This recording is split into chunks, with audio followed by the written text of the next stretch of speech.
Hi, here is a good supper or picnic or hot weather.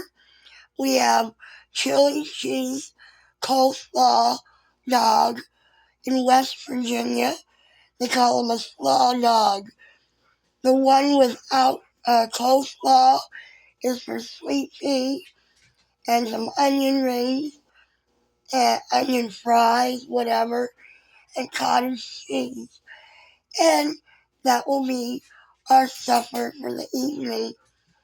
I'm sorry, I still can't talk right.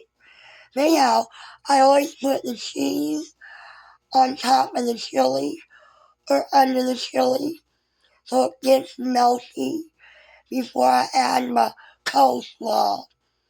So there you go. There's a slaw dog.